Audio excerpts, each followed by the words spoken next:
This conversation delves into the complex aftermath of World War II in Upper Silesia, a region caught between shifting borders and ideologies.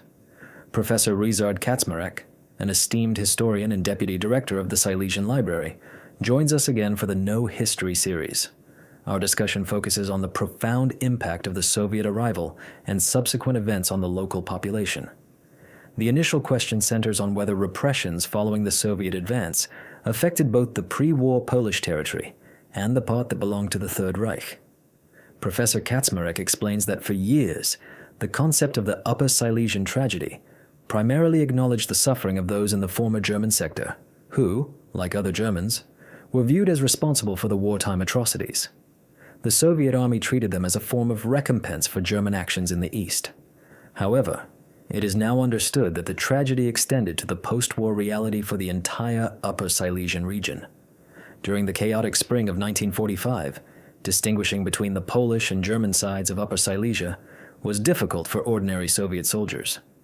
While borders were marked between the general government and other areas, cities like Sosnowiec and Benzin, and even Oświęcim, were part of the German Reich, not the general government. Katowice, Chorzów, and other cities of the pre-war Silesian voivodeship also fell under different administrative umbrellas. The tragic identification of Upper Silesians as Germans, particularly as they theoretically held German citizenship, became a significant part of this suffering. A prominent aspect of this tragedy is the forced deportation of miners to labor camps in the Donbass region. Estimates based on transport lists obtained from Russia and Ukraine suggest approximately 80,000 individuals were deported from Upper Silesia, irrespective of whether they originated from the Polish or German sectors. The industrial heartland of Upper Silesia, including Bydom and Zabrzegliwice, facilitated swift deportations eastward, with many ending up in the Donetsk basin. However, Silesians also found themselves in camps and gulags across the Urals and Central Asia. The harsh conditions meant that very few, perhaps no more than 10,000, ever returned, with individual biographies sometimes showing returns after 1956, but not in significant numbers to alter the overall estimate. The returning individuals, numbering around 10,000, came back relatively quickly, often within months or a little over a year, though the experience left them physically and mentally scarred. These returns occurred in 1940, 1946, 1947, and 1948. Largely due to the efforts of the Provisional Polish government. Those from Polish Upper Silesia were actively seeking their repatriation, asserting their Polish identity, which was generally recognized. Families compiled lists of the deported, as official documentation was scarce, and these lists, compiled through reporting to authorities in Katowice, facilitated efforts to secure their release from the gulags. However, the Upper Silesian tragedy encompasses far more than just these deportations.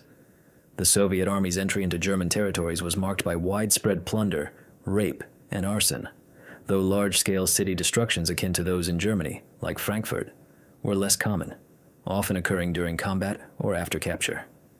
Cities like Racibórz and Żory suffered significant damage. Nysa, however, was devastated, with horrific crimes, including widespread rapes, even affecting nuns from a local convent.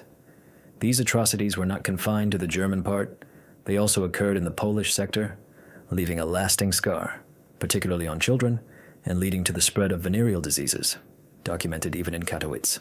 The establishment of NKVD camps in the region also marked the beginnings of a repressive system. While not labor camps in the Soviet sense, these were primarily concentration camps designed to isolate perceived opponents.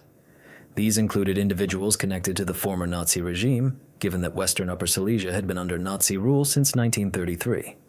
Civil servants and managerial staff were often members of the National Socialist Party. Genuine Nazis, as well as Polish resistance members and those denounced by others, found themselves imprisoned. The camp in Toszek, a major Soviet facility in Upper Silesia, held various groups.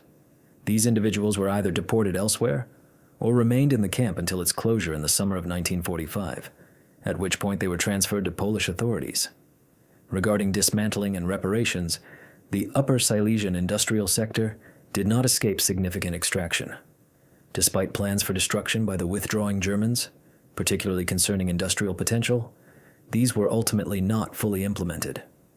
While mines were prepared for flooding and furnaces extinguished, actions by the Home Army, comprising local workers who protected the mines, played a role in preserving some of this infrastructure. Nevertheless, dismantling continued, with numerous complaints filed both during and after May 1945. Alexander Zawadzki, the first Silesian voivode and plenipotentiary for German Upper Silesia, actively sought to halt these activities, emphasizing the importance of preserving the region's industrial capacity. Zawadzki's appointment to organize the Polish administration was significant, particularly as he was not a local communist but an outsider. While he may have had deputies from Upper Silesia, his background as an organizer of the Central Bureau of Polish Communists and his role in the Polish army suggest the immense importance the communists placed on controlling the region. This also reflected the tensions between Polish communists returning from the Soviet Union and the domestic group associated with Gomułka. Despite the ongoing influence of figures like Comrade Wisław, the first Secretary General of the Polish Workers' Party, Zawadzki's presence in 1945 indicates a strategic deployment. The historical context reveals a lack of genuine Upper Silesians in high-ranking positions within the early communist movement. While Józef Wieczorek was a pre-war communist figure in the region, his death during the war and earlier setbacks for the Polish Workers' Party in Upper Silesia and the Dąbrowa Basin contributed to a distrust of local communists. Arrests and Gestapo informant infiltrations meant that the emerging party organization in Katowice after the Soviet invasion was compromised. This climate necessitated an outsider like Zawadzki to oversee the region. While Zawadzki led the Ziętek operational group, Władysław Ziętek, a pre-war politician and former Sanation mayor, also played a crucial role. Having returned from the Soviet Union, Ziętek's past actions were seemingly atoned for, and he later served as deputy voivode. He held considerable influence in the voivodeship's management and is remembered fondly by many Upper Silesians, including filmmaker Kazimierz Kuch, who valued Ziętek's practical management approach. Ziętek's tenure, spanning the 1940s and a return during the Gierek era, marked him as a manager driven by a desire to act within existing constraints, aiming to achieve as much as possible. His efforts were seen as instrumental in securing investment programs and facilitating post-war nationalization and settlement. Kuch specifically credited Ziętek with providing crucial financial support for his films, preventing them from being produced under a potentially more politically motivated direction. Anecdotes suggest Ziętek's deep connection to the region, even reportedly using the familiar term Sonek for Edward Gierek, the first secretary of the Voivodeship Committee. His relationships with figures like Zawadzki and Gierek were likely strong, allowing him to effectively manage the region and fill administrative voids where party control was absent. Importantly, Ziętek earned the trust of many Upper Silesians, who perceived him as one of their own, unlike outsiders who lacked understanding of the local specifics. Returning to the early days of the Polish People's Republic, another key figure alongside Zawadzki was Arkadiusz Bożek. Unlike Ziętek, Bożek's biography differed. During the war, he was part of the National Unity Council, and despite his association with the Sanation Party, returned as a figure connected to the Polish government in exile and the National Unity Council. Zawadzki recognized Bożek's credibility among the nearly 800,000 Upper Silesians of Polish origin or identification in the former German sector. This situation inevitably led to a selection process, questioning whether an Upper Silesian was Polish or German. Those identified as German faced deportation to occupied zones. Until the Potsdam Conference, Poland lacked formal authority for such expulsions, though expectations and wild views prevailed. The process of distinguishing and deporting individuals based on their perceived nationality marked a significant and tragic chapter in Upper Silesia's post-war history. Life was exceedingly challenging during the conflict, wasn't it? The question arises, where could they have been relocated while the front lines remained active? By the latter part of spring in 1945, these movements were indeed underway, particularly on the portion of Upper Silesia that belonged to Poland prior to the war. These were not the expulsions that are most commonly associated with groups being displaced, as that would occur later, in 1946. Initially, individuals were gathered in holding areas, intended as staging points for entire communities to be transported from camps situated near the cities of Upper Silesia, though not all of them, to railway embarkation sites. Who, precisely, made these determinations? It is understood that these decisions involved local community members, which made administrative processes quite cumbersome. In essence, those who were designated for immediate relocation, categorized as Group 1 and Group 2, were prioritized. The situation presented differently in the German-administered sector of Upper Silesia, as this systematic approach had not yet been implemented there. They were, in fact, awaiting the outcomes of the peace conference. Ultimately, though perhaps not the conference itself, the Potsdam Agreement was instrumental in sanctioning these initial deportations. We possess a fairly detailed understanding of these events, yet their effectiveness was considerably limited. For instance, there were instances where individuals placed on these transports were subsequently released by the Soviets and allowed to return to their residences. However, some were indeed forced across the border. This was more straightforward in Lower Silesia, where, as we are aware, a segment of the German population residing in the border region was expelled to the opposite bank of the river. The circumstances underwent a complete transformation later, with the preparations for expulsions as outlined in the Potsdam Agreement, which were largely carried out between 1946 and 1947. At that juncture, it is understood that some form of verification mechanism must have been in place, and you are correct in noting that the core issue wasn't the displacement itself, as both the Polish administration and the prevailing sentiment among the populace were convinced of its necessity. This implies a general consensus that Germans were to be expelled, reflecting the post-war atmosphere. Indeed, there were also official pronouncements asserting that the territories Poland would acquire would be devoid of a German ethnic minority, as this was the tenor of the wartime propaganda, which had implicitly called for such an outcome. Consequently, the central question became the identification of who constituted a German. This is where complications arose, particularly on the territory that was formerly Polish. The issue pertained to individuals listed on the F-case list. To clarify, you are referring to categories 1 and 2, correct? Because categories 3, and indeed all of them, technically possessed German citizenship, encompassing categories 1, 2, and 3. Now, if the challenge was framed as a rehabilitation or a form of reintegration, subject to various legislative acts enacted in 1945 and 1946, and if there was no ambiguity regarding the deportation of categories 1 and 2, they being former pre-war Germans who had been granted citizenship, then including category 3 would have meant deporting 2/3 of the population. So, who remained? Those solely considered Polish, exclusively within Upper Silesia, were to contribute to the mines and steel production. This realization dawned quite rapidly, and individuals like Zientek and Zawadzki were entirely convinced as they grasped the impracticality of the situation. A new method was required, and it was largely devised as follows. Without delving into intricate specifics, individuals designated as number 1 and number 2 were evicted. For these two categories, a recourse for judicial review was provided. This meant that if an individual from these groups submitted an application for rehabilitation, their case would be adjudicated in specialized courts. However, for Category 3, which comprised a significant portion of the local populace, the approach was different. If they formally declared their loyalty to the Polish nation during the war and were not accused of collaboration with the Germans, as such accusations would trigger judicial proceedings, then by making such a declaration, they would have their Polish citizenship reinstated. This process began as early as 1945, meaning that among those slated for deportation from Poland, only those classified as number 1 and number 2, or perhaps those implicated in acts of national betrayal, remained. This constitutes one group. On the other hand, we have the German-administered part of Upper Silesia, where the circumstances differed. There were no pre-war Polish citizens in this region, so theoretically, the situation should have mirrored that of Lower Silesia. These were Germans, always German, never Polish, in a legal sense, and in a Silesian context. Therefore, the intention was to displace all of them. However, there were Silesians who spoke the Silesian dialect. Precisely.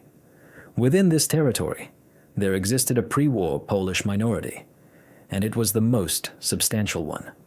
This was the region where this minority population was most concentrated. It was here that a verification model was developed. This model was not exclusive to this area. Similar approaches were implemented in other regions, such as in Masuria. Naturally, the methodology varied somewhat. The process involved individuals who identified as Polish submitting a verification application to the local governor through a special commission. A tax stamp was required. There they would declare their knowledge of Polish, which was sometimes verified, and they might be asked to utter a few words in Polish. Occasionally, one could present Polish books as evidence. It was advantageous if one could demonstrate membership in organizations like the Union of Poles in Germany, though this was not a widespread factor. Nevertheless, nearly 800,000 individuals remained under this system, representing half of the total population. If I may inquire about the motivations of these 800,000 people, I can envision individuals who felt a connection to Polish identity. However, I can also imagine those who, while perhaps speaking Silesian and possessing a few Polish books, might have, for instance, voted in a plebiscite 20 years earlier to remain with Germany.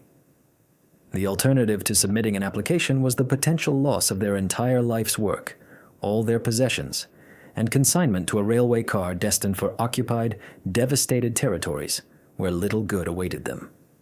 Therefore, I surmise that for some of these individuals, this consideration was paramount. It might have been preferable to submit an application and remain in their homes and workplaces, rather than face an uncertain fate far away. On one hand, this assertion holds considerable weight, particularly when examining the districts from which the largest numbers of people were displaced. These were the westernmost counties of the present-day Polish province, then known as Silesia Dąbrowa Voivodeship. If we were to scrutinize these areas, we would identify locations like Borsk, Namysłów, and the western sector, which overwhelmingly remained German even during the plebiscite, or in some parts, where the plebiscite did not even take place. They were likely situated in the territory west of the Oder River, apart from the urban centers where displacement also occurred and rehabilitation proved less successful. However, on the other hand, it is accurate that this also served as a means to circumvent expulsion. Clearly, they did not wish to be displaced. As you mentioned, this concerned not only material possessions, though that was likely a significant factor, but also the deeply ingrained human element of their belonging to the area for generations. Even if one could trace some form of colonization back to the 19th century, it played a minimal role for these individuals. Consequently, this method was employed to its fullest extent. The German minority present in the Opole voivodeship today is largely a result of this verification process, a fact that these individuals have often openly acknowledged later. Their motivations were primarily humanistic.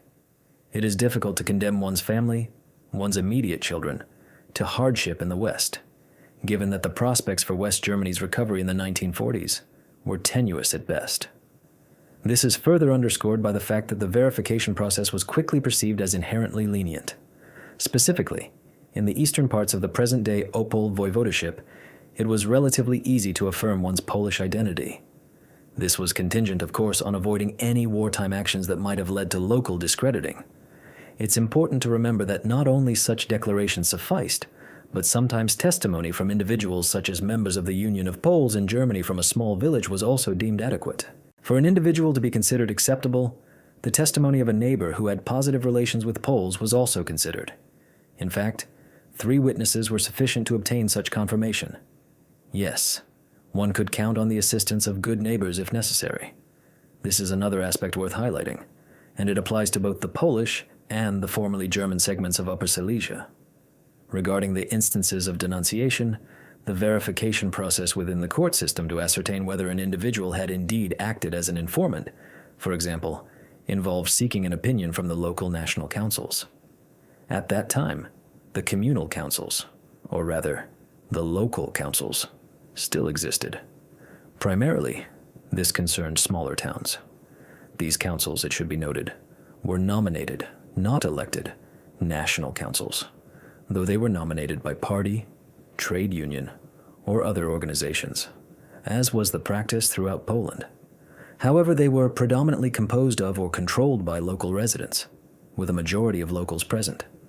Despite this, no outsiders were appointed to the core of these national councils, and they generally provided favorable opinions. This indicates that the local affiliations held greater sway than external pressures. I also understand that certain camps acquired a notorious reputation, such as Jaworzno, and Upper Silesians also ended up there. On what grounds? This constitutes the second part of this narrative. Those who, to use a metaphorical expression, did not qualify for these rehabilitations, for instance on the Polish side, Individuals categorized as folkzocha, with a designation of 1 or 2, or those accused in relation to Category 3, were transferred to a system of camps, known as labor camps. Initially, these were individual facilities, which later consolidated into a centralized system. All fell under the purview of the Ministry of Public Security and the Department of Corrections. This was not an exclusive Upper Silesian phenomenon. Such camps existed throughout liberated Poland. However, the concentration of these camps in this region was indeed quite high. Some of them carry a sinister reputation. Therefore, we agree that in Świętokłowice, near Katowice, if one is unfamiliar with the geography, it is a 5, or at most, 10-minute drive from Katowice to Świętokłowice. Was it there that the weakened Morel, as it were, was the commander? Yes. We have Mysłowice, which was situated near the Gestapo camp during the war, in fact, near the Auschwitz camp. Furthermore, Świętołowice occupied the same barracks that were located near the Auschwitz camp, Łambinowice. Yes, Łambinowice, which was a camp. Here, we would need to elaborate on the entire history, as it also served as a prisoner of war camp. After the war, this labor camp was established in the former German section of Upper Silesia. Jaworzno, which you mentioned, lies outside historical Upper Silesia, but it functioned as the primary central labor camp. In reality, there were no mines or steelworks there. I am referring specifically to these installations, although I could also mention others where smaller or larger camps existed, as prisoners were gradually utilized for labor in these mines. Thus, they were filling the void left by miners who had been deported to Donbass. It is likely that this was part of the reasoning. Because they were supposedly constructed in 1945 to serve as detention facilities. It was necessary to determine whether these individuals could remain in Poland or if they should be deported. Over time, they evolved into such sites, persisting until the 1950s, where these individuals were held because there was no court ruling, or the proceedings were unduly protracted, or their cases remained unresolved. However, the most tragic period associated with these camps, and the one most frequently discussed, is 1945. This is because in Łambinowice, a typhus epidemic occurred, followed by a devastating fire where camp personnel fired upon prisoners attempting to extinguish the flames. There were horrific repressions and torture in the Mysłowice camp, which already possessed a terrible reputation during World War II under German administration. And, to be candid, perhaps not on the same scale, but it remains a terrifying testament to what transpired in those camps in 1945. Torture was indeed employed in these facilities. Do we have any understanding of the number of individuals who passed through these camps and the extent of the casualties? Unfortunately, precise figures are unavailable. The number of fatalities is also difficult to estimate. For instance, in such a place as the agreement, which was concluded in 1945 in the autumn, a significant portion of these victims were counted among the losses related to the typhoid epidemic during the summer. Most frequently, it is stated that we have data for individual months from some of these camps, as the mortality rate sometimes reached 30 to 40% in certain months, and at other times, 12 to 13%. On average, this amounts to approximately 12% in these camps. I am referring to 1945, not later periods, as the rate subsequently declined considerably when they effectively transitioned into labor camps, as I mentioned concerning the mines and steelworks. And what was the process of establishing communist authority in Silesia like? Well, I suspect it wasn't an area where, for example, the Polish People's Party held any significant sway, a kind of stronghold, as the Germans say, sometimes in places where one party predominates. How did this unfold in practice? Was it easier for this government to establish itself here compared to other regions of Poland, or not necessarily? I cannot definitively say whether it was easier, as I find it difficult to make such a comparison. Regarding the PSL, you are, of course, correct, as the situation was as it was. This does not imply that PSL structures were entirely absent or inactive in the Silesian or Silesia-Dąbrowa voivodeship, which was officially termed Silesian, and unofficially Silesia-Dąbrowa voivodeship. It is important to remember that this was a vast voivodeship, extending from the Dąbrowa Basin to Opole, thus encompassing more than just the pre-war Silesian voivodeship. A less commonly known fact is the relatively significant influence of the Labour Party, which often escapes our attention in textbooks as the second opposition party. Following the war, and specifically after the Yalta agreements, it was legalized. Here, it naturally drew from the tradition of pre-war Christian democracy, essentially functioning as a successor to the Hadete party. Both organizations, by rebuilding their structures from the summer of 1945 onwards and throughout the autumn of that year, shared the fate of those we are familiar with. That is, the referendum campaign in 1946 did not involve a concentrated effort to curtail their influence. In fact, by the autumn of 1946, during the campaign for the legislative Sejm, district structures no longer existed. They were all suspended, or if they functioned anywhere, it was in a limited capacity. The methods employed are likely self-evident. The sterilization of this region was absolute. Precisely. Simple tactics, most often provocations, were utilized to suspend these district boards and prevent them from engaging in political activities that could offer them any viable chance. The rest followed the same pattern as in the Second Polish Republic, namely, collective marches. Here, in the larger cities, it was easier, yes, to vote. The propaganda campaign was conducted by teams comprising military personnel, security forces, and party officials, who were instrumental in shaping the prevailing atmosphere and dealing with the small segment of the PPS opposition. There is nothing particularly unique here, I would venture to say, that would indicate any significant divergence. This does not mean that opposition activities were non-existent, as, for example, the Armed Forces delegation was quite active until its discovery in the autumn of 1945. These Polish organizations did not reveal themselves. Rather, they operated within the established framework, initially as independent entities, and then as part of DSCU. Subsequently, the wine organizations were quite active, though perhaps not as much within the urban centers of Upper Silesia, but for instance, in Gliwice. Often it was individuals from German Gliwice who clarified this. Frequently, these were towns that had already received settlers from the east. Correct? Yes.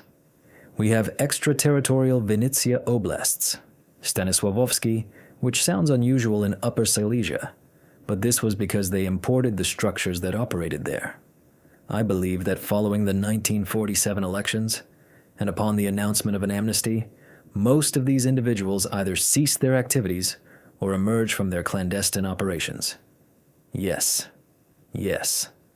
There were still some youth organizations, some underground ones, that continued to operate there. For example, there was a quite active scout group, which comprised spontaneous initiatives. These were spontaneous actions. Of course, they held little political significance. Today, their activities have been revived, but naturally they no longer exerted any real influence on political affairs. What was destined to occur had largely materialized by 1947? Yes. These young people also paid a price after their organizations were dismantled, because that is correct. Furthermore, some of them were associated with German organizations, I would say. This means that it is evident that the security service often fabricated narratives around them. Because sometimes, upon reading their accounts, their names are associated with Hitler Youth or similar designations. And indeed, there were groups that attempted to operate somewhere. Groups, a handful, a dozen or so individuals. But when you read about what they were supposedly doing, it involved actions like hiding milk cans, for instance. Well, it is plainly visible.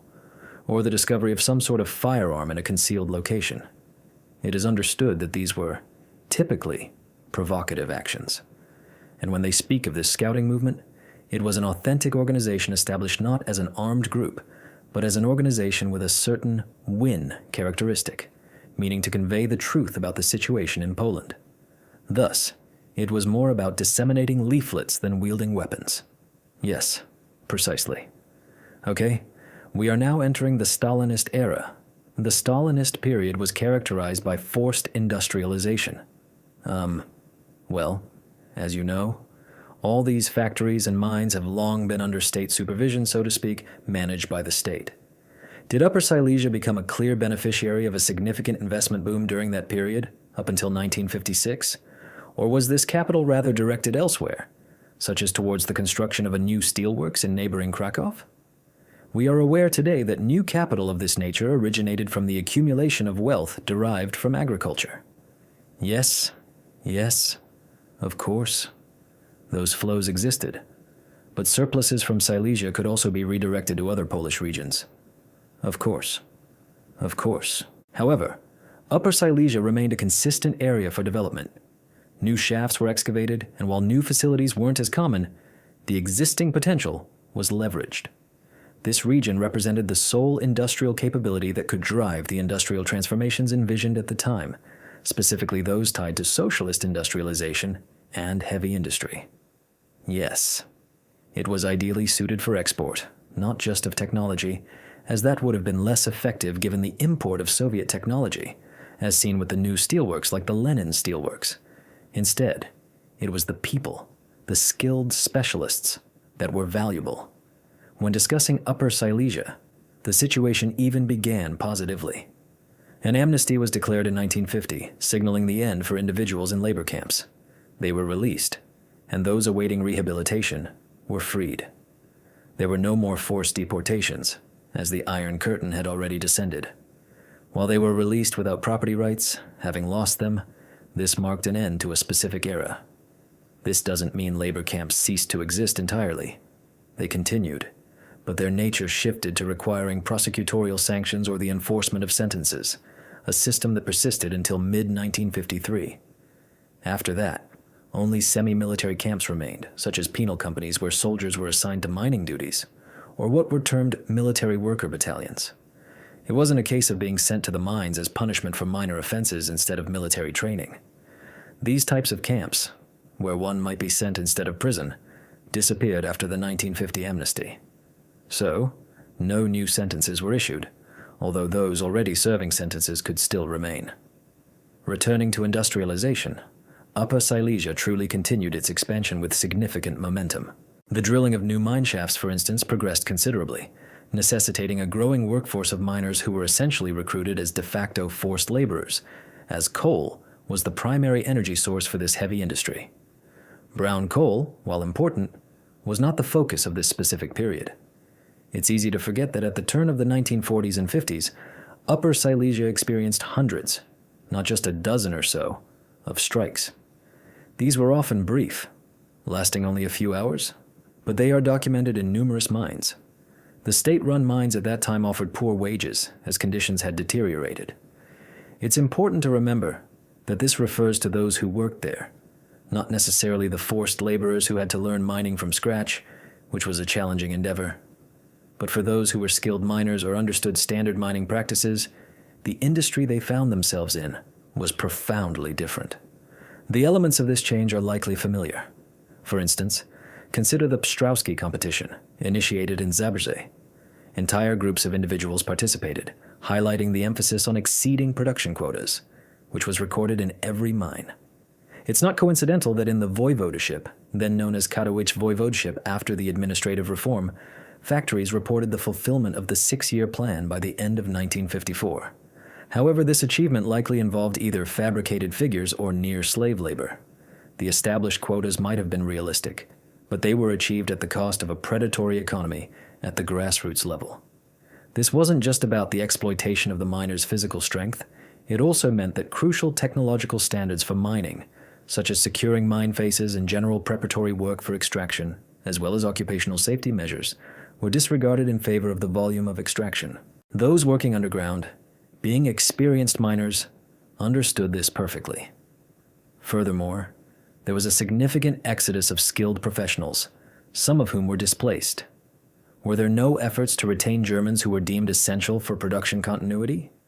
Indeed, many worked in the mines as camp inmates because they possessed specialized knowledge, for example, in preparing new seams for extraction, or held the necessary qualifications for the mine's continued operation. Even when attempts were made to deport them, they were retained due to their indispensable role in the mine's functioning. They were only able to leave after 1956, when opportunities arose for them. So, while this investment surge did occur, it necessitated bringing new inhabitants to the region. This leads to the influx of what are colloquially termed Górol in Silesia, newcomers who were actively recruited. Entire teams of recruiters left Silesia to encourage people to relocate, likely by promoting attractive working conditions. For a young person from a rural village in Rzeszów or Małopolska, the urban environment and industry could indeed have been appealing, though they often ended up in overcrowded workers' hotels. Social conditions were one aspect, but the working conditions themselves were a shock. It wasn't the same type of physically demanding work as farming, even for those accustomed to hard agricultural labor. A diary from a slightly later period, the 1960s, documented the experience of such an arrival. These influxes continued throughout the Polish People's Republic. The initial descents underground presented immense challenges, lack of light and the intensity of the work. Many could not withstand the pace initially. It's unclear how the native Silesians endured, perhaps because they had no illusions about the arduous nature of the work. However, the intensity was driven not only by the working conditions but also by the progressive mechanization, which left little time for breaks or even a cigarette, a common practice in mines. The extraction process could not be halted. In essence, many were physically unable to cope and left, but those who remained were instrumental in building Upper Silesia's new mining potential. By the end of the Polish People's Republic, coal production famously reached 200 million tons, a stark contrast to the 40 million tons before the war. Today, production is significantly lower, perhaps even less. However, from a Stalinist perspective, the supply of cheap coal to the Soviet Union must be addressed. This occurred within the context of the Union, but it's important to recall the Wałbrzych Basin. In the 1945 agreement, Poland committed to supplying coal to the Soviet Union at a nominal price, though the exact currency isn't certain at this moment. Primarily, the Wałbrzych Basin served the Soviet Union, and many of its workers were Germans who continued to work there. Yes, Germans remained employed there. The coal extracted from the Wałbrzych Basin was reportedly very difficult to access due to thin seams, but it was energetically valuable. A similar situation existed in the oldest part of the Upper Silesian Basin, where mines were also depleting. Nevertheless, exports to the Soviet Union, conducted at non-market prices, were subject to significant criticism. Moving to a later era, the changes after 1956 likely brought some transformations to Silesia. Have wages for miners become more equitable? At some point, under Voivode Ziętek, actions were taken to improve the daily lives of the hard-working miners in the context of construction, particularly housing. Edward Gierek, during the Stalinist period, was involved in the provincial committee of the Polish United Workers' Party, though he was not the primary figure then. He was not the first. He held the position of provincial committee secretary and gained recognition during one of the strikes by engaging directly with the miners. This was somewhat unusual at the time. After the 1956 thaw, he became notably active across the board. His presence was also very prominent in Upper Silesia, unlike in 1970. There was even a demonstration in Katowice in front of Polish radio. Naturally, events unfolded similarly to the rest of Poland, with people observing developments in Warsaw. Hopes for new elections, change, and workers' self-governance emerged and materialized. Religious education in schools, present until the early 1960s, was eventually replaced by secular schools influenced by the TPD, Towarzystwo Przyjaciół Dzieci movement. This was particularly significant in Katowice, as the bishop had been expelled from the diocese. It's crucial to remember that bishops in the Katowice diocese were expelled, including Bishop Adamski, who was initially expelled by the Germans and later by the communists during the Stalinist period. His return to the diocese, coupled with Gierek's rise to first secretary, seemed to indicate a positive direction. Ziętek also returned to a position of influence alongside Gierek. These developments, in my view, strongly contributed to a belief in the system's stabilization, though this began to wane around the time of the breakdown in relations with the church in the early 1960s, or the general failure of the workers' self-governance initiatives. However, these were not unique occurrences and happened across Poland. This situation presented a significant difference.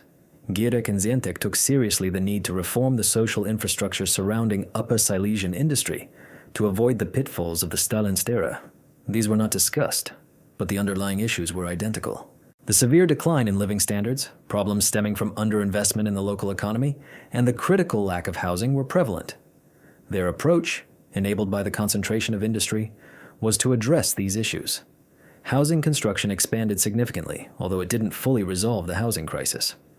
Initially, construction relied on municipal or state-owned housing, subsidized through various means. Subsequently, company housing emerged, followed by cooperative housing, actively supported by employers seeking accommodations for their staff. This spurred a building boom in the 1960s, with some cities essentially being rebuilt. This did not diminish the demand for new apartments, especially among young people, fueled by the baby boom of the 1960s and its second generation in the 1970s. Despite these efforts, a substantial number of apartments were constructed, with the most significant construction occurring during the crisis of the latter half of the 1970s. While a new miner might not have secured an apartment immediately, the waiting period was considerably shorter than the mythical 20 years, sometimes even just a few months by the 1970s. This applied to newcomers, not necessarily to those who had been waiting for 10 or 15 years and were locals. This led to considerable social tension regarding those who arrived for work and were promptly allocated apartments. Entire neighborhoods in Upper Silesian cities became predominantly inhabited by people from outside the region, while others, patiently or anxiously, waited in queues for housing cooperatives. The relationship between the indigenous population and those who arrived during the waves of industrialization was complex. People were recruited for work in the 1950s, and indeed, scandalous situations sometimes occurred in the workers' hotels. Descriptions of these workers' accommodations, even those from party sources, painted a picture of misery and despair after 1956. Bunk beds and a lack of basic hygiene were common, and this was not the fault of the inhabitants. It was exceptionally difficult for many to transition from rural life to these unprepared workers' hotels.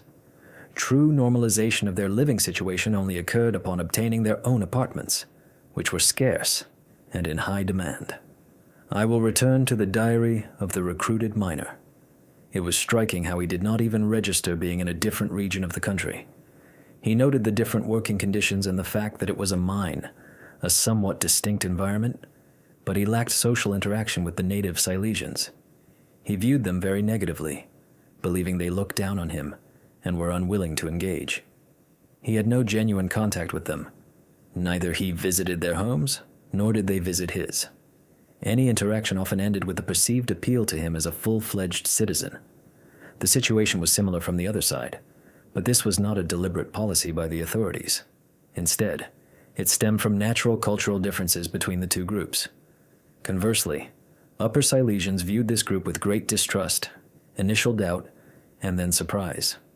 Conversations revealed a lack of understanding or willingness to engage, leading them to withdraw into enclaves. I'm aware of accounts from individuals who found themselves in exclusively Silesian groups, such as a work brigade composed solely of Silesians. How did the Hannis treat them? It presented a similar challenge. To be accepted, one had to learn, for example, the Silesian dialect. This required effort. The individual was going to work, not to study Silesian Gothic, but to integrate. He had to make this effort, and then the situations changed. This was a normal process in such environments, though it sometimes had harsh consequences, such as riots in what were known as Woolzus or Woolshauses, a somewhat German term. These were areas that Silesians avoided entirely. They are still remembered today, even though they no longer serve their original purpose. In several cities, older residents can point to these locations, remembering them as places where they lived, not us. This social distance persisted for a considerable time. The dissolution of these barriers began with mixed marriages, a common phenomenon in migration processes. These marriages broke down barriers. It happened frequently. If a Silesian woman married an outsider, the dynamics were different. In those workers' hotels, or even if an apartment was unobtainable otherwise, a relationship was often necessary. If an individual was alone, securing an apartment would have been difficult. They must have had partners. One could have brought someone from their hometown, which did happen, but it was much easier to meet someone directly. Recruitment of women for work in Silesia was not a primary focus, although they did arrive. Even if women came, it wasn't problematic, although the stereotype of a miner's wife staying home was prevalent. If he was a miner, and she, for example, was from Godka, and he worked nights, and she wanted to go out with him, she found him attractive. He was a nice boy. It was quite common, as there were also well-educated individuals. This led to the formation of mixed relationships. The reverse was also true. A Silesian man could have a wife from outside the region. Regarding the locals, and specifically from Zagłębie, despite being in the same voivodeship and having mines, the women were not considered Silesian, presenting a challenge for Upper Silesian families. These were typically not problems for the young couples themselves, but for their parents and families on both sides. They established significant barriers. This gradually faded or weakened over time, but, in my opinion, remained a living factor for a very long time, perhaps until the very end of the Polish People's Republic. However, if we continue to discuss the prevailing atmosphere, it's impossible to overlook the presence of communists. It's true that within this particular region, two prominent figures hailed from Silesia, holding positions at the highest echelons, so to speak. Edward Gierek, despite a rather peculiar episode involving Belgium, was making a comeback. Although he originated from Zagłębie, he belonged to the same administrative division, let's phrase it that way, and alongside him was Ziętek, a flesh-and-blood individual, so to speak. This creates a peculiar dynamic. On the one hand, the communist regime seemed to favor this region, Ronilówka, didn't they? Their actions suggested an intention to cultivate a specific type of Pole, perhaps not exactly Soviet, but a universally compliant one. Yet, here we have Silesia, a region characterized by a substantial population possessing a strong, distinct local identity. How did the communists truly acknowledge this Silesian character? Because you see, that was a process that took considerable time. We tend to lump the 1960s and 70s together, but the 70s were indeed different, especially after Gierek's departure. It was December, a reference to the infamous Comrade December, meaning the events of December 1970, orchestrated by Edward Gierek. Absolutely, because that too is linked to Zagłębie, undeniably. It's as if he no longer felt that connection. He actually sidelined Ziętek as well. Given Ziętek's age, he was likely nearing the point where he would have had to step down anyway. But from the perspective you're suggesting, Gierek was never universally embraced by all Upper Silesians, despite appearances. A significant portion of them perceived what you've described. They recognized that this was not the same kind of mining as before, that the devotion to St. Barbara had faded within the mines, a devotion that had once been present.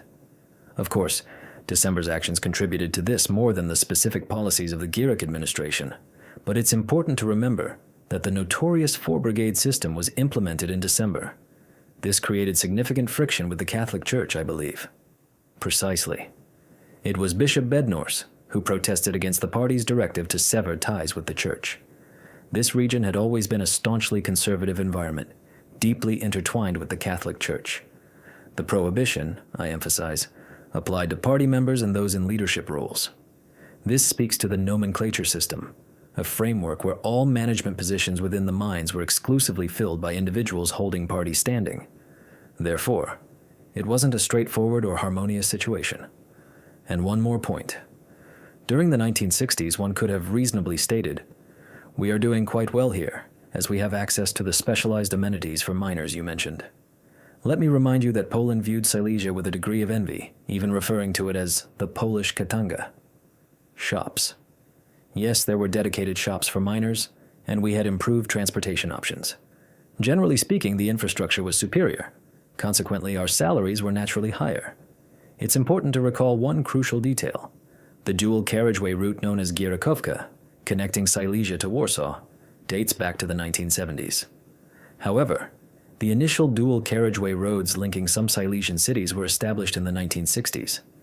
To be precise, when Gierek assumed the role of First Secretary in 1970, towards the end of that year, and subsequently announced his reform initiatives, people placed their trust in him. If he had achieved success here, it was presumed similar progress would materialize in Warsaw, perhaps through the first 5-year plan. Ziętek was absent from Warsaw. Perhaps Ziętek was indeed absent, and Babiu stepped in. The transition was likely not optimal in that regard. However, returning to the broader context, the situation at the close of the 1960s was not as rosy as it might have seemed. Then perhaps, some of that optimism resurfaced in 1971, extending into the mid-70s. But the latter half of the 70s, contrary to what one might expect, saw economic conditions in Upper Silesia just as dire as in the rest of Poland, even though there were no protests in Upper Silesia in 1976.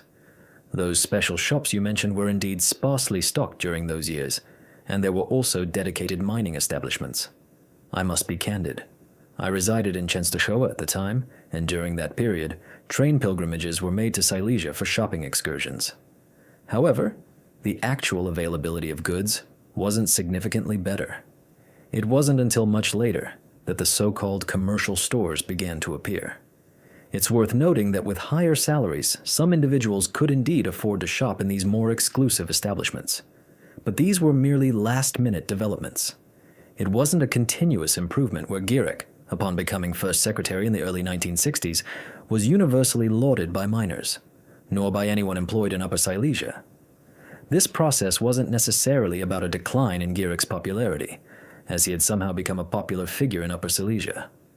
Rather, it was a gradual maturation of awareness that the Polish People's Republic was approaching its end. Therefore, speaking of topics we are not currently addressing but will explore in our next discussion, namely the phenomenon of emigration, particularly to West Germany, the knowledge about what genuine prosperity looked like in Silesia could have been far more profound than in other places, leading to increased frustration and disappointment. Precisely. This is likely an underappreciated factor.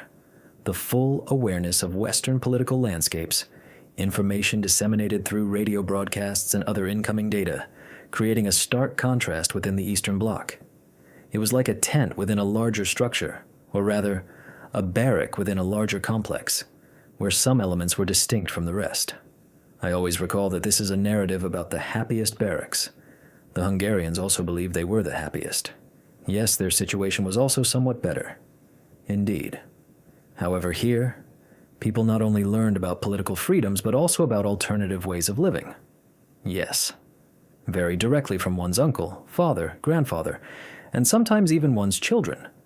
They understood that this wasn't a utopia, not the idealized image presented on Polish television, which was portrayed as a distant mirage. In reality, as depicted in films of that era, there was constant street violence, making it dangerous to venture outside. Here in Upper Silesia, no one truly believed that. There was too much corroboration from photographs, written accounts, and even direct observations from those who had visited or temporarily resided abroad. Furthermore, a significant aspect emerges. The period saw a tremendous investment boom, including within Gierek's purview. New mines were established, and the monumental investment of the Katowice steelworks was undertaken, alongside numerous other industrial ventures, I presume. This includes the processing sector and, of course, the consumer goods industry, exemplified by the FSM in Bielsko and Tychy. We also had various processing plants. When we examine individual Upper Silesian cities, both the 1960s and 70s represented a significant economic upswing in this regard. Mining naturally was expanding. Metallurgy, aside from the Katowice steelworks, represents a different historical trajectory, belonging to a later period. However, in the 1960s, the challenge articulated by Gomułka was seriously addressed. The shift from an industrial base, primarily focused on the means of production, i.e., heavy industry, towards the consumer sector. This led to the emergence of factories producing footwear, clothing, radios, and televisions. The scope of this development was substantial.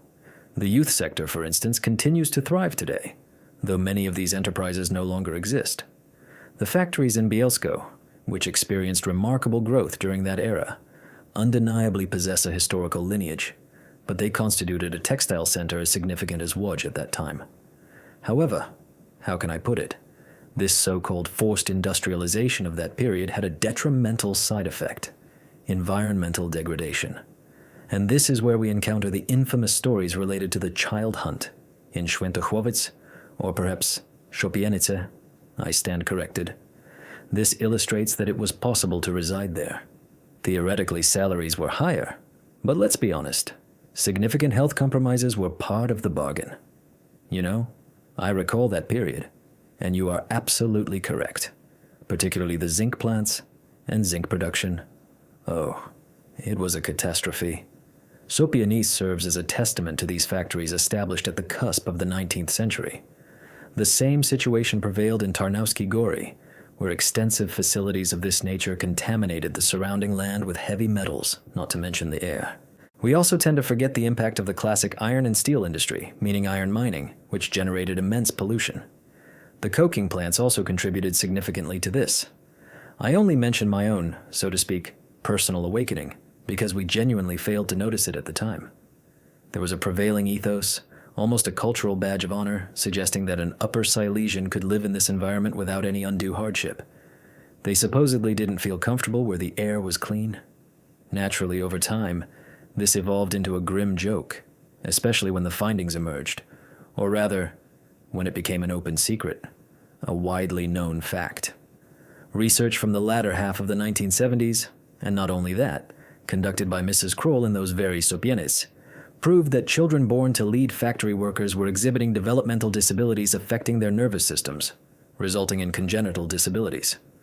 This occurred, and the situation became less and less a subject of mockery and jest. Indeed, the pollution encountered when traversing the Upper Silesian Industrial District was horrifying. I vividly recall the artificial fiber shirts famously known as nonon. Precisely. However, in Katowice, when I commuted to my studies and wore these shirts, especially during exam periods, it genuinely happened, this is not an exaggeration, that when it rained, the fabric would literally burn a hole. This was due to the sulfuric acid present in the precipitation. Sulfuric acid was formed, and reacting with this artificial fiber, such incidents occurred. On practically every sidewalk and along railway tracks, thick layers of this reddish-brown iron dust were visible, clearly indicating its deposition. Furthermore, there were numerous heaps, which were active heaps, meaning they were smoldering somewhere within them. Every day, I passed over these Sopienice mine heaps, situated between Mysłowice and Katowice. People traversed this area daily, but they were certainly not the only ones. These heaps only disappeared in the 1990s when their demolition began. Today, they are hardly visible unless they have naturally blended into the landscape. Not to mention the working conditions themselves, right? In environments where individuals worked at blast furnaces or in the aforementioned mining industry, the discourse on occupational health and safety was pervasive. However, the focus was largely on post-employment care rather than preventative measures, particularly in mining and metallurgy. The working conditions themselves were sometimes terrifying. Thus, when the Solidarity movement emerged, the Silesian region's Solidarity organization became one of the most formidable trade unions. Is that accurate? This was not directly comparable to the events in Świdnik, nor to the initial strikes in Gdansk. However, they did indeed erupt at the end of August. All the mines joined the movement. Yes, but at the end of August. This was, in fact, a very early protest in Tarnowski Góry, involving plants also within the mining sector. Indeed, by the end of August, all the mines had joined. And then, during the general strikes, while awaiting an agreement, the entirety of Upper Silesia came to a standstill, a unique occurrence, as there were no strikes in 1970 and none in 1976. There were student protests in 1968, and as I mentioned, quite widespread protests in 1956. However, in 1980, Upper Silesia also experienced a complete shutdown, which was likely a pivotal moment, leaving the government, or the party government apparatus as they politely termed it then, with little hope of managing this protest in the same manner as before.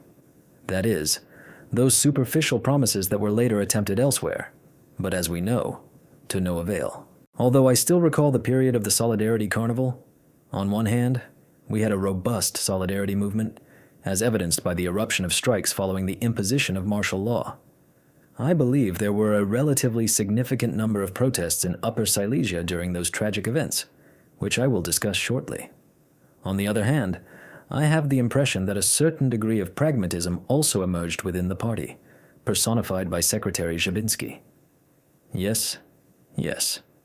I mean, there was a faction in general about which you spoke very strongly regarding Żabinski, but there were also entire groups that defined themselves very clearly within this framework, such as the so-called Party Forum. This was an internal development. Well, if we had spoken with them at the time, they would have described it as some kind of sectarian group or faction, as those were the terms they employed, but it was comprised of proponents of a hard line against solidarity. However, let us also remember that other factions existed. There was also a faction known as horizontal structures, which in essence undermined the principle of democratic centralism. Therefore, during this period, solidarity in the region presented a varied face, which was only formally consolidated in 1981 as the Silesian Dąbrowa region. Initially, it was not a unified territory. It was quite fragmented. Moreover, the Podbeskidzie region was established as a separate entity. Yes. However, the structures operated independently. In Zagłębie, for example, separately. In July. Manifesto separately. In Jastrzębie, separately. It was only in 1981 that changes occurred, leading to the creation of this unified Silesian Dąbrowa region. I believe the strength of the protest that manifested in Upper Silesia, which would later become evident in 1981, after December 13th, stemmed from a growing disillusionment. That is, from the fact that all these notions of it being a special region and so forth, beyond the purely political considerations, had accumulated by then. Gieryk's departure is known under what circumstances. What we were discussing, the connections from the trip to Reykjavik, gained significant momentum. It resembled the nascent stages of solidarity for the first time then, because for the second time, in the late 1980s, people, particularly those from Upper Silesia, most of them, seriously contemplated whether they should leave given the prevailing situation. I am not referring to the obvious issues we all know about, namely, the economic collapse, to put it succinctly, which was evident at the time. And the year 1980 began with a profound sense of this breakdown, linked to the four-brigade system and the realization that this supposedly special region was now, in fact, at the very precipice of an economic crisis. Not only was it suffering from declining production, but this also impacted the Upper Silesian mines, not least because their crews earned less, as a result of the cessation of all supplementary profits that had been obtained previously. This was temporary anyway. The use of extraordinary measures was discontinued, such as work on free Saturdays and Sundays, or the provision of special mining bonuses, as these also affected the profitability of their labor. This, of course, led to widespread dissatisfaction. There is no point in concealing the fact that this group, the most active segment later, was in fact responsible for the most dramatic strikes, namely, the one at Wujek, which tragically resulted in the deaths of miners, or at Manifesto, or in the mines at Piast and Ziemowit, located near Tychy, between Bieruń and Tychy, where strikes were conducted underground. Well, until Christmas. These actions originated from individuals who, in reality, pursued almost exclusively political objectives. Furthermore, it was no longer merely Upper Silesia fighting for improved working conditions, but Upper Silesia fighting, in my opinion, for a fundamental change in the political system. This represented a qualitative shift in my estimation. In relation to the protests that occurred in the region a year prior, this was clear. But where did this tragedy with the pacification of the mine originate at this juncture? Was it a confluence of emotions that led to an overreaction by the communists? Or perhaps a deliberate act of symbolic violence intended to quell the region and, how should I put it, halt the rebellion? You know, it's somewhat akin to answering the question of why martial law was imposed. I understand. But there was no gunfire in Gdańsk. There was no gunfire in Wrocław. There was no gunfire in Kraków at that time, but there was gunfire in Silesia, though it is certainly difficult to prove it so directly. Yes, but we know for certain that the concentration of the unit responsible for firing was not coincidental. That's the first point. Secondly, once the strike was called, it was well prepared. I mean, there was a strong tradition of strikes here in Upper Silesia, and I must admit that Cook's film demonstrates how the miners were able to defend the mine, right? Until they were forced to engage in combat. If a strike was anticipated, and they were aware it would be an unconventional one, then the opposing side also understood that they would either face a prolonged period of negotiations, as was the case later at Ziemowit and Piast, or they would have to resort to force, resulting in casualties. Yes. The only question is whether this wasn't some kind of local initiative, let's call it that. From the documentation later examined in court and also investigated by historians, it appears that this was not coincidental. The local political leaders, including the local commander and the provincial commander of the Ministry of Internal Affairs, made this decision because they believed it would also quell other protests, that they were compelled to act in this manner. The tragedy that unfolded truly became, I believe, a symbol of martial law, not only in Upper Silesia but elsewhere too. Those tanks that were deployed, of course, weren't physically present, but those tanks that... There's a book that discusses a few such locations, Noah Huta, Manifesto, and many others where strikes after December 13th were shorter. They served as a symbol, you know. I was later in the army. As a former student, I was stationed in a mechanized regiment in Opole, and there, purely by chance, I learned from my company commander that they had been stationed in Gliwice since December 11th. Because they were a mechanized unit, they were mobilized on what were called BMPs, that is, infantry fighting vehicles without artillery support and so on, and transferred to Wabendi, to a forest area. So they had been waiting there since the 11th. They then entered the Katowice steelworks. My company commander, when I was serving, it was the mid-80s, still, as the hit TV show suggested. He wasn't Russian, God forbid. Yes, he was a bit evasive, but it just so happened, in my opinion, that it was absolutely not by accident. This was being prepared, and not only in my opinion. For instance, the preparations for the implementation of martial law were generally known. I will discuss plans that are described in detail. A tragedy occurred there, because it was decided to suppress the strike by force. No, it wasn't decided, but it was executed on the ground. Perhaps because they were underground, it wasn't that straightforward. However, the strike was also ended there with the promise that their strike leaders and workers would not be dismissed. They were dismissed from their positions immediately after the industrial action concluded. This indeed represents a classic scenario, making a commitment and then reneging on it. Fortunately, there were no fatalities reported. Local clergymen also stepped in to mediate the situation. What was the general sentiment like during, let's say, the initial months, or perhaps even the first few years, in Silesia? Can we discern a broader pattern of suppression directed at those active within organizations like Solidarity or other independent groups? Or was the systemic repressiveness at a level comparable to what individuals experienced more or less uniformly across Poland, such as in Warsaw, Lublin, or elsewhere? The situation didn't precisely deviate, but there was an available outlet that wasn't present in other regions: emigration. That is correct. When someone began to engage in activism, the opportunity for them to leave the country was presented, not merely permitted. This was quite a remarkable development, wasn't it? It wasn't just a matter of being allowed to depart. Rather, it was facilitated, including arrangements for one's family. Furthermore, if any documentation referencing pre-war German citizenship was required, assistance would be provided in obtaining it. Naturally, this wasn't a universally applied policy. Indeed, the repressions did possess a semblance of normalcy. People were imprisoned, initially they were interned, and subsequently, they were incarcerated. The initial large-scale demonstrations occurred during the summer of 1980. Not the second year, but the initial demonstration took place in Katowice. Following that, we observed the May Day protests in 1983. The clandestine organizations, which initially operated in various configurations, were present in Upper Silesia and the Beskid Mountains region, as these were at the time two distinct administrative areas. Were there individuals who joined the underground structures of Solidarity who ultimately did not face repercussions?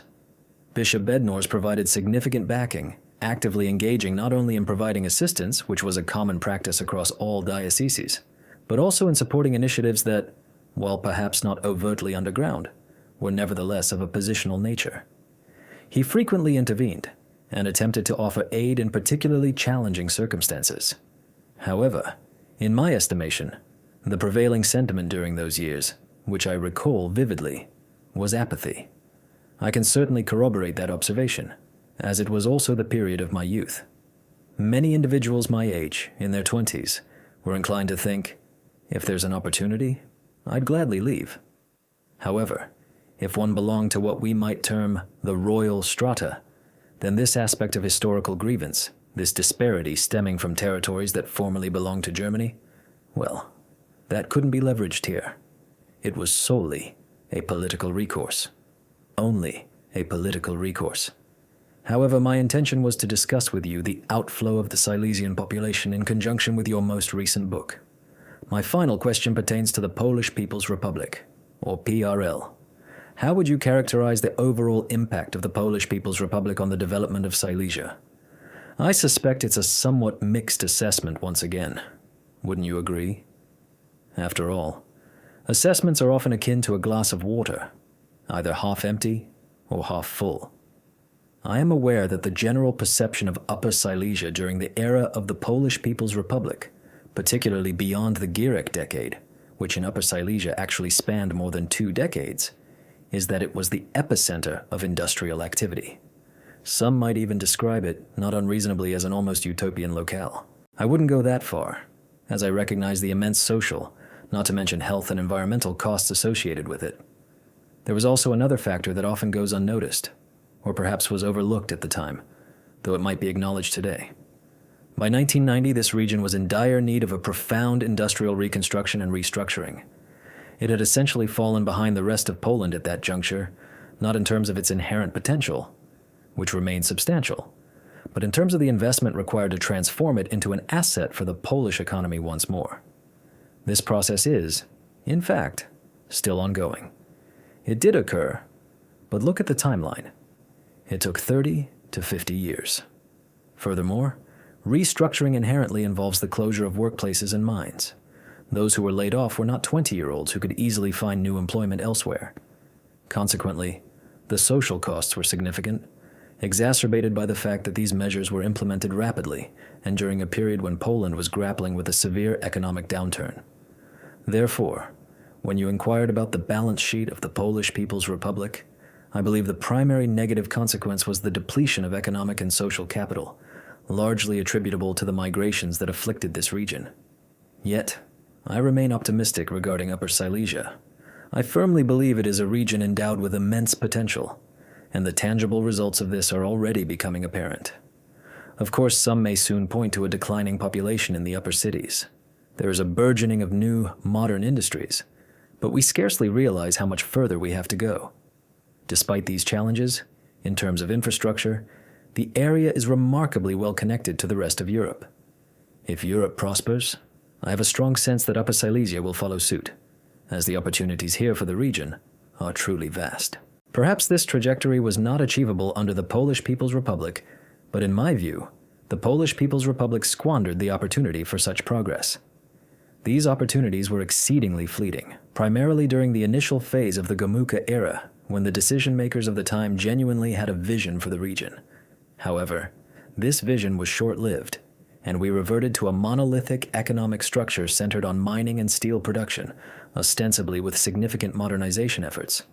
Yet, these were no longer industries capable of fostering a modern industrial framework, and subsequently, the economic collapse at the end of the Polish People's Republic occurred, leading to dire consequences in the early 1990s. However, let us express hope that what is currently unfolding signifies a pathway out of this period of stagnation, not only for the nation as a whole, but also for Silesia. Let us trust that this positive trend will persist, as it is a locale boasting numerous significant academic institutions. That is the first point. Secondly, some of its industrial endeavors have garnered attention, if only because it is a well-connected territory. It is indeed beneficial when both rail and road networks function efficiently. I was referring to the situation in 1990. Yes, regrettably, that was the past. Today, I am proud of this region. Despite all the aforementioned setbacks, it remains, in terms of economic potential, one of the top 3, perhaps 4, regions in terms of output. While wages are not yet the highest, naturally, given that the primary growth drivers, such as Warsaw or the coastal areas, are already established. For instance, Tricity commands higher earnings. It is nevertheless a leader in Poland. This achievement has materialized at a time when the driving force is no longer the mining industry, let alone the metallurgy sector, which has largely vanished. Instead, it is either entirely new industries or completely novel service sectors that are flourishing in Upper Silesia. This represents a complete overhaul of the infrastructure. Visitors to Upper Silesia are often surprised by how magnificent it appears, as it is genuinely a place today that I would wholeheartedly recommend to anyone considering where to live and establish their residence. It is a truly exceptional location within Europe, offering proximity to the Czech border within an hour, Vienna within 4 hours, and both Berlin and Munich within the same 4-hour radius. Simultaneously, one can journey to the past, as it is now perhaps beyond our reach, but one could travel to Lviv, or even further afield within 4 hours. Thus, It offers a life of exceptional quality with well-developed infrastructure. And the scourge of unemployment is definitively no longer a concern, as that was arguably the most devastating consequence, was it not? Given the demographic growth we are experiencing, this particular challenge is unlikely to threaten us for a considerable time. Quite the opposite, in fact. Yes, we are experiencing a labor shortage. And furthermore, this is actually an achievement of the Polish People's Republic. I concur that the Polish People's Republic fostered a highly robust educational sector. The University of Silesia, of course, was established in 1968 and was no longer merely a satellite campus of Jagiellonian University. However, this is not the sole institution of higher learning in Katowice. There are several universities. We have the University of Economics, and we have the Silesian University of Technology, which also has its campuses in Katowice. I am referring solely to Katowice. We also have the Academy of Fine Arts and the Academy of Music, both possessing significant traditions.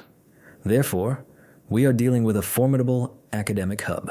Concurrently, this represents a tradition that has endured, and its foundations were certainly laid during the period of the Polish People's Republic. If I were to enumerate its advantages, this particular strength is undeniably evident today. Thank you very much for this insightful conversation. These discussions are made possible through the support of the Ad Historia Civic Education Society. As always, we encourage you to subscribe to our YouTube channel and to listen to our podcasts on Spotify and Apple Podcasts, all under the banner of History Without Nonsense. If you appreciate our YouTube channel, you can offer your support on Patronite at patronite/Historia bez kitu, or treat us to a symbolic coffee via buycoffee/Historia bez kitu.